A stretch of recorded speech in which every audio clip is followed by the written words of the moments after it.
Welcome, everyone, to the Next Gen Call Center series, where we interview subject matter experts and get their perspectives, best practices, and insights when it comes to implementing AI in your call center.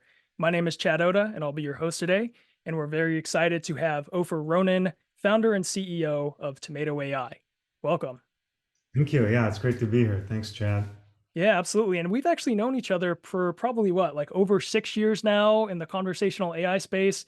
I think we last saw each other in Berlin for an AI conference several years back now. Yeah, that's right. Yeah, we've been focused on AI and virtual agents for a while now, and have been to all these conferences where you get to share lessons learned over the years. Yeah, absolutely. So, like speaking on lessons learned, why don't you share with the audience a little bit about your background in the call center space? Because as I understand, it's quite extensive. Yeah, sounds good, Chad. So, yeah, I've been now 7.5 years in the contact center space working on AI solutions. I started working at Google's incubator called Area 120, where I built initially chatbot analytics, and then we also built ways of building robust virtual agents. We would take millions of past conversations between humans and use that to build more robust virtual agents that can carry longer conversations, more complex conversations. I also, during that time, reused some of the components from virtual agents to do agent assist, where you're helping people on a turn-by-turn basis of the conversation, helping the agent with how to answer questions. So I've seen the gamut of solutions in the contact center AI space, and yeah, now I'm working on the next thing in that realm. Yeah, absolutely. So, why don't you tell us how did that experience actually culminate into now founding, to your point, Tomato AI, which, from what I understand, you recently raised $10 million for. So, congratulations. Would love to hear that story. Yeah, sure. And actually, I should mention also that as part of the work we did at Google, we closed over $500 million in deals and powered some of the largest contact centers out there with a couple of them have more than 100 million calls a year. And so massive kind of call centers and experience like implementing for them. So the new startup is Tomato AI. Tomato. There's different ways of pronouncing things. The business is all about when you're on a call with someone that's heavily accented, whether it's sales or support. What if there was like a magic button you can press and their heavy accent won't be as heavy? They still sound like themselves, but it's a lighter accent. It helps with trust and intelligibility, and it just helps the call all around. Now, where that idea came from, my co-founder James Fan had this idea for a couple of years, and the origin of it was he thought, hey, if someone's selling wine, if they had like a French accent, wouldn't that go better? Like, what if you could use AI to give them a French accent? Or Americans seem to trust British accents. They seem to think if someone is British, they're more credible. What if you made folks selling into US customers sound British? So that was the original idea. And we got together and decided that the speech AI technology is far enough along that we could pull this off. There's some serious challenges making this work, but we thought we could do it. So yeah, since then we've raised $10 million. I should say James also. So I sold 3 startups, two of them to Google, one to Ask.com. James sold the virtual agent startup to Google. So we have a lot of experience as entrepreneurs, and that is helping us a lot in building this new one. Yeah, absolutely. We'll definitely discuss Tomato AI in more detail later in the conversation. But perhaps let's take a step back and let's really talk about what does the BPO call center landscape actually look like. So if you could share with folks that are tuning in, what does the macro environment look like for those call centers as we step into this new year here? So yeah, the BPO call center space right now is struggling a bit. It's unfortunately analysts don't see BPOs as benefiting from AI, which I think is completely wrong. But a lot of analysts think that AI is just about automation, and that calls that otherwise would go to call centers will go away. And my view, having been in the space for this long and seen some of the biggest call centers operate, is that actually like making the agents more able and more capable is the big opportunity with AI right now. So what some might call superpowers. AI can give humans superpowers and make them that much more effective. All of a sudden, an agent's capability goes that much higher, becomes that much higher, and also new people who otherwise were not hireable now can be hired. Because, like in our case, if they were capable but hard to understand because of their accent, now you can hire them because you have that magic button to press to make them more intelligible. So, what are some specific challenges and opportunities for call centers in 2024? So, call centers have a few challenges in 2024 that some of them have existed for a while now. One of them is agent churn. So, agents unfortunately don't stay long enough on the job. Uh, Sometimes they're unhappy and after a few months leave. And the problem with that is you get so much more value out of agents that have been there a while and have gone through the training and know how to answer the harder questions. And so if you have to restart each time, and often it's like a 6 week training program, and you're trying to get them ramped up and then they're leaving, it's not uncommon that agents are on the job 6 months on average. So that's a big one that they're struggling with. A second issue that comes up is their customers give them certain key performance metrics to hit. So if you're, let's say, doing support, it might be CSAT or NPS thresholds, or they might need the call handle time to be a certain length, not too long, but maybe even not too short. And also, there's the issue of callbacks. That's really expensive when someone calls back a second, third, fourth time. That's really expensive. So reducing that. On the sales side, it's metrics like revenue and close rates. So if they are not hitting the thresholds, they're at risk of losing the account. And so they're continuously looking for ways of bumping up their performance. Um, Now, another issue that BPOs and call centers have is, how do you find enough talent in market? So if you're, let's say, hiring in India or the Philippines, there's a challenge of finding enough capable people who also sound good on the phone that can converse with US customers and that's just challenging. Like that's something that BPOs often struggle, and it limits their ability to grow accounts because there's not enough folks they can hire. Absolutely. Yeah. Thanks for sharing that context with us. So as you are speaking to these call center BPO executive stakeholders this year, like, what are you hearing them tell you is like really top of mind for them? So when it comes to like execs in the call center, BPO call center space, there's a couple of things that keep coming up. One issue is, what is our role when it comes to like implementing AI, which are often can be complex solutions to implement? Is it on us to run these implementations? Should we use an ISV, like an Accenture? Should we maybe expect a vendor to provide solutions and customize them? And so there's this issue around who should do the customization, and also which AI solutions will give them the right kind of impact. So that's one area that executives are worried about.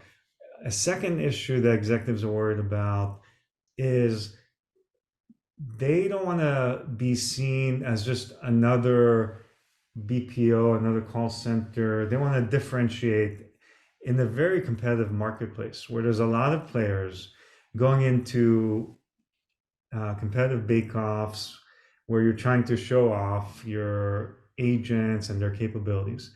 And so execs are on the lookout continuously for anything that would give them an edge and help them win business. What's behind all that is they have aggressive revenue targets that they're trying to hit, and some of them that are public, it's imperative because the street will judge them harshly, and so that that added business is so much hard to get if you have less differentiation. Definitely. Yeah, I think that really sets the backdrop for our next topic, which is the AI call center landscape. So, how has that call center AI landscape evolved over the past several years? So in the last few years, the call center space has had an injection of AI into various solutions. AI is a good fit for call centers because it's conversational, and there's NLU, kind of natural language understanding technologies that are getting better and better. And so what we're seeing is more AI and less heuristic. So it used to be algorithms that determined the behavior of solutions, and now it's more AI, which is based on, you give it examples and it learns from examples like humans do. And where you see that injection of AI is in the virtual agent space.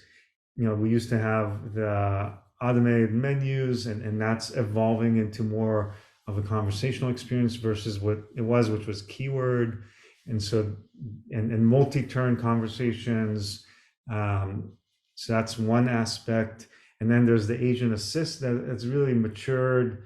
It's still a very hard solution to make work well. But the agent assist solution, where the agent's getting turn by turn assistance as the conversation is unfolding, that's been coming along. And then there's the analytics around AI. There's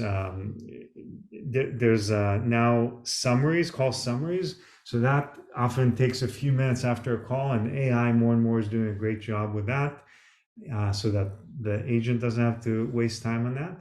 And finally, voice augmentation, the area we're in, where you're enhancing the voice of the speaker, in our case, the accent, that's also now coming about and will help call centers. So, if you are a BPO executive, how would you prioritize, all of these different AI solutions from your experience?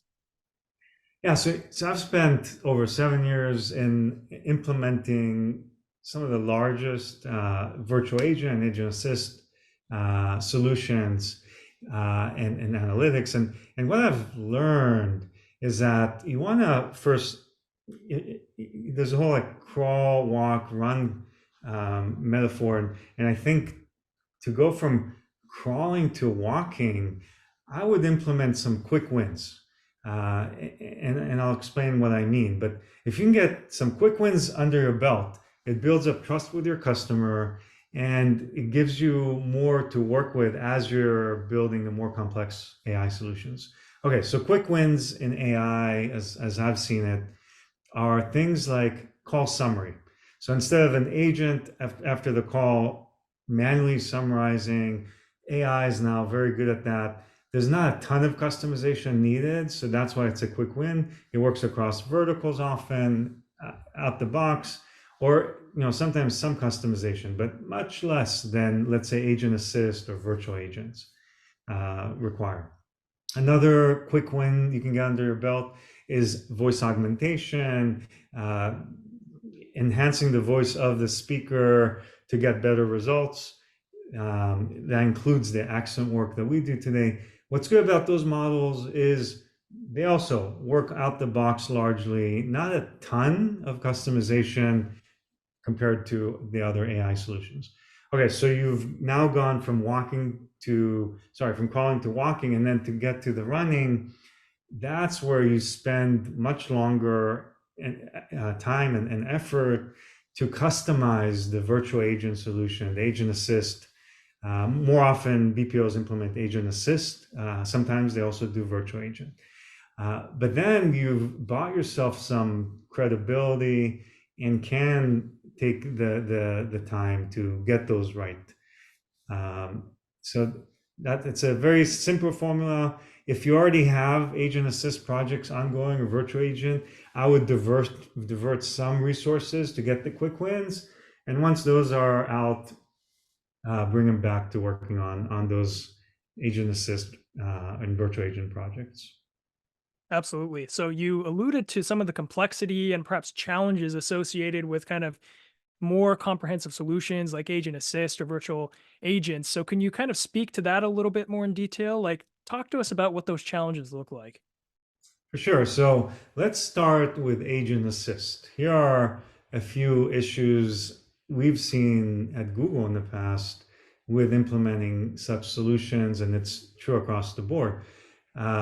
The one issue is you're trying to fit an assist solution in a very crowded desktop space. So the agent has all these tools that they use all day that over years were added to their desktop. And you're trying to find a part of the screen that's big enough where you can suggest on a turn by turn basis resources. So that's one issue. A second issue with agent assist is the agents have to be trained to use the assistive technology, and they have very they have their habits. They got their way of working, and they don't like to change. And so some of the issues there are to get them trained to use it. Often the newer agents are more interested in these assistive solutions. The experienced agents often know the answer, or they're not as likely to use it. And then there's user blindness over time. Let's say it gives you a bad suggestion every 10 suggestions. The agents might start not trusting the agent assist suggestions and then stop using it. Other issues relate to there's three levels of agent assist I've seen. One is where you give them a whole document. As the customer is asking about the latest discounts, maybe you give them a document with all the discounts. The next level of agent assist is where you highlight a part of a document that's relevant. So instead of showing the whole document, maybe you bring just a snippet that answers the specific question. What is this? What deals do you have this Christmas for Samsung phones? And it just shows you those. The next level of assistive behavior is where you tie it to APIs. And so as the customer is asking, what's my current bill? You show the agent that number, like what do they owe and by when. Each level is a whole other is much harder than the previous level. That top level where you're using APIs is hard because the APIs often aren't built, or if they're built, they're not as real time as needed. They're too slow. All those things together make agent assist projects very hard to pull off. Not that can't be done, but you have to consider all these elements. So now I'm going to switch to talk about virtual agents and what's hard about building virtual agents. So virtual agents, whether it's voice or chat, and by the way, voice is much harder than chat. With voice, there's this element of transcription errors. You might misunderstand what's being said. There's the issue of being more verbose versus chat, where you're more to the point.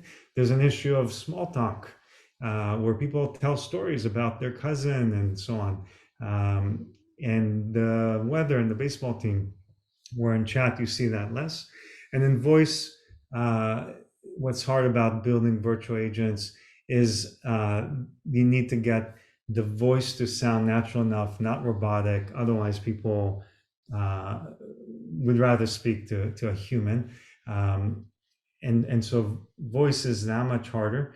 Now, voice calls also go longer. There's more turns of the conversation than chat.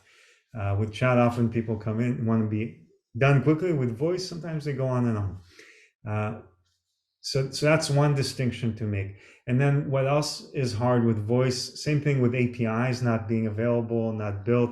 You have a whole uh, challenge to get real time enough APIs, and you need to respond fast enough so that it's a continuous conversation. And that often isn't in place when you're starting a virtual agent project, like those kind of responsive APIs.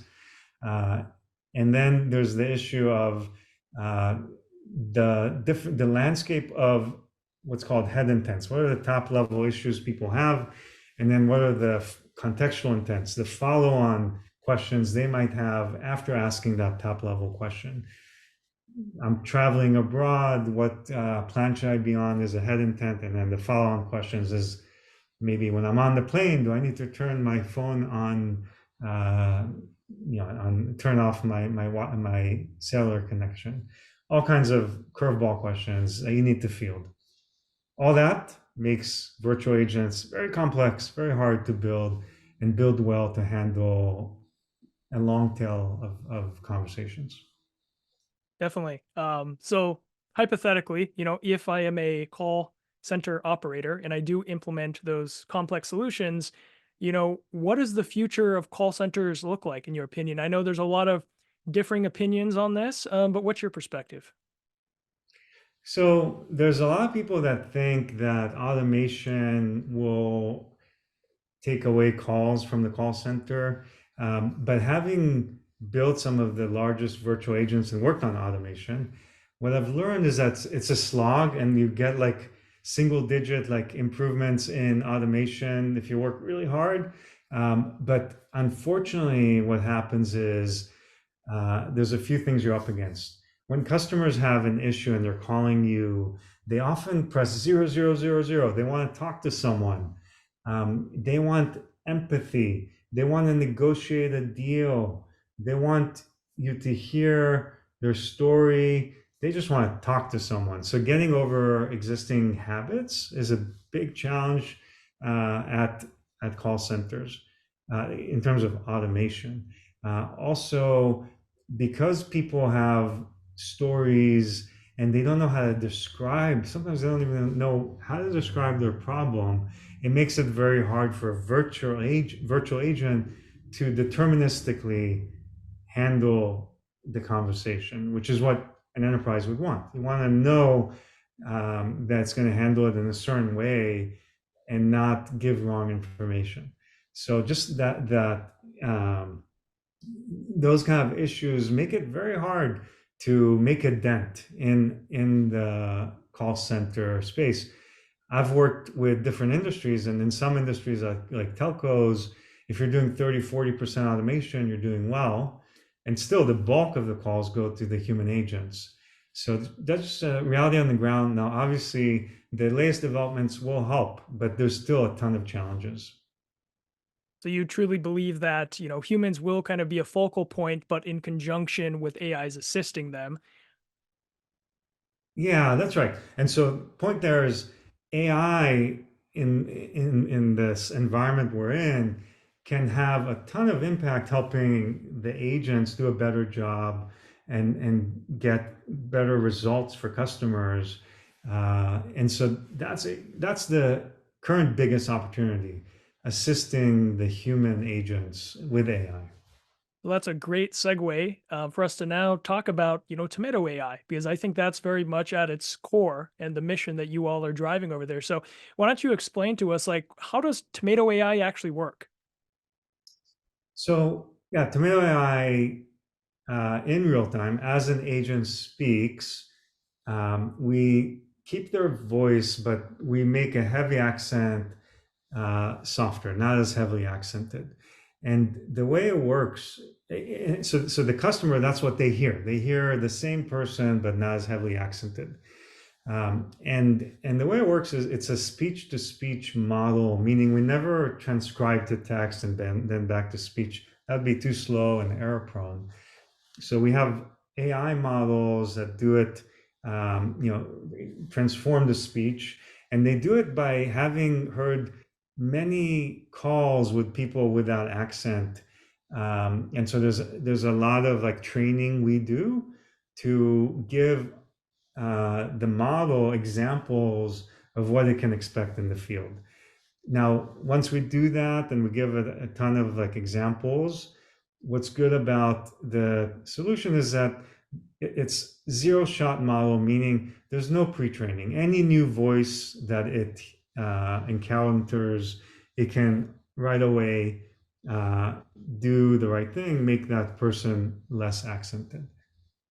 For the, BPO call centers, what are the business outcomes this ultimately drives for them? So in terms of business outcomes, there's a few areas where the BPOs benefit. So if you're doing customer support, often it's NPS, CSAT, handle time, callbacks that you're measuring, and so you get like those KPIs lifted, you get an improvement there because when someone is more intelligible and there's less like distrust. Unfortunately, people have biases and sometimes they mistrust the agent. When that's off the table, the metrics can improve. And on the sales side, where it's like number of the close rate, the revenue, sometimes it's like pre-qualifying and then transferring onshore. All those metrics go up as well when there's more trust and intelligibility. So that's one thing. Like the metrics go up, and that's huge because you can not only retain customers better but get new ones more easily. Another piece which we've touched on before is the churn, agent churn, where they're not on the job long enough. There's a couple of things that they deal with. They suffer abuse by callers sometimes who let out their frustration on an accented agent more often than they do on non-accented agents. And then they also have to repeat themselves, so they're not understood and they have to like say things a different way, and that can play into like the churn. And so if you take that as well off the table, you can have agents stick around longer and all the benefits that come with that. Um, and then there's the hiring piece, which we've touched on as well. But just being able to make capable people that are hard to understand now easier to understand and trust by the customers makes the pool of people you can hire much bigger. Okay, so to summarize, our solution can quickly help a BPO with a call center see cost savings, increased revenue, and the both the agent and the customer are happier. The satisfaction goes up, and hiring is easier. And so it's all these different parts of running the BPO call center that then are made that much better, and it's pretty immediate. Absolutely. So, now that we kind of learned about the outcomes, like what's the process of implementing this? If I have a call center, how do I integrate this into my solution? So we made it pretty seamless to integrate. There's no vendor that you need to worry about if you have a certain vendor it works or not. We have currently one way to set it up, and we're going to, and I'll talk about it, and there's another one coming in a few months. The first way is something called a virtual agent install. So, sorry, virtual mic install. So on the agent's machine, you install a virtual mic or microphone. It takes like 3 minutes, and then it works. Now, the virtual mic, what it does is it picks up the voice from the microphone, and it sends it to the nearest cloud provider's servers to be enhanced, and then back to the machine.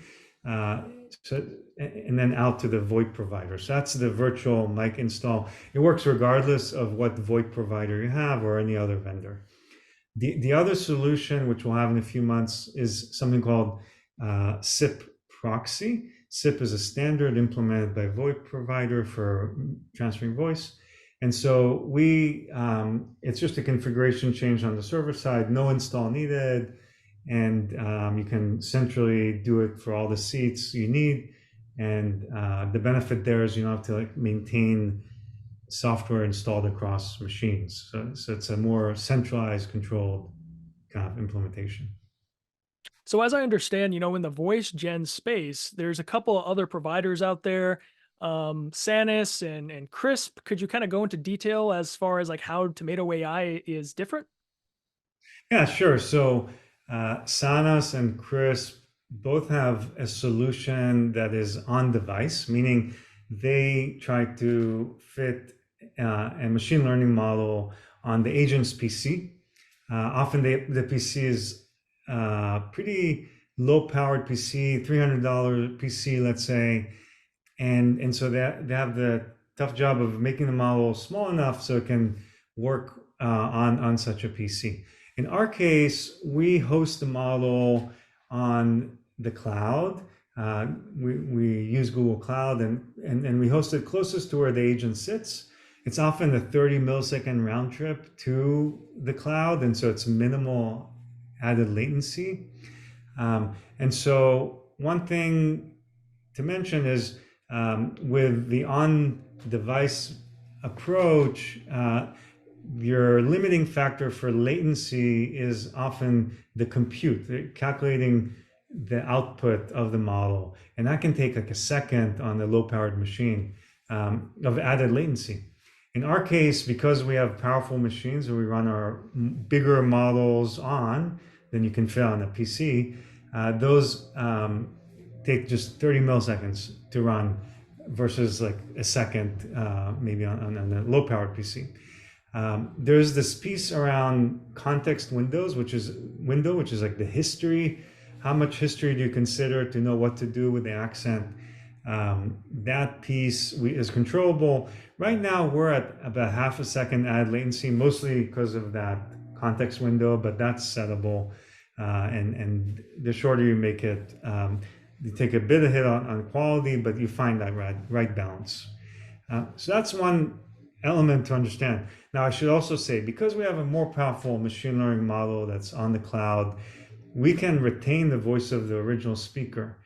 The other two companies map the person's voice to a couple of voice actors' voices. And so the issue we've heard from BPOs with doing that is that you feel like you're speaking to the same person as you get transferred around. The agent doesn't feel like their identity is kept. In our case, it is. And so the BPOs like that approach where you keep the voice just not as heavily accented. Also, there's no pre-training. Some solutions require some pre-training, some warming up before it works for a new agent. In our case, it just works out the box. And then also we soften the accent, meaning we retain a little bit of the elements of the original culture and identity, let's say Indian, Filipino, whereas where Sanas and Crisp, they completely make the person sound, let's say, Americanized, and you lose elements of the original accent. There's a little bit of a concern we've heard from BPOs in doing that. There could be some PR backlash. Definitely. So, kind of switching gears a little bit, for folks like you that are really pioneering next generation technology in the AI space for call centers, generally like what keeps you motivated and inspired to be building in this space? So yeah, Gen AI, since we've started this company, it wasn't the case when we started it, but in the last year and a quarter maybe has really heated up, and obviously like OpenAI got everyone excited, and there's all these investments right now in Gen AI. And so just like being in that space and helping bring the future about is exciting. But really, like what got me to leave Google and go on this startup journey um, was I did a Tony Robbins workshop where I got clarity as to what I want in the next 5 years. And the clarity I got was to have a $20 million family foundation from which we donate to causes we care about. That's the goal the next 5 years. And I knew I couldn't get there by staying at Google, and I had to leave and go on this journey. So that's my North Star. I have 3.5 years to go, and really excited to be going after this, what I consider next level kind of goal. Absolutely. Well, Ofer, really appreciate the time. Thank you so much for sharing all your expertise and your insights. We'll definitely, have you back on again and continue the conversation. Yeah, thanks so much, Chad. Good to chat. Thank you.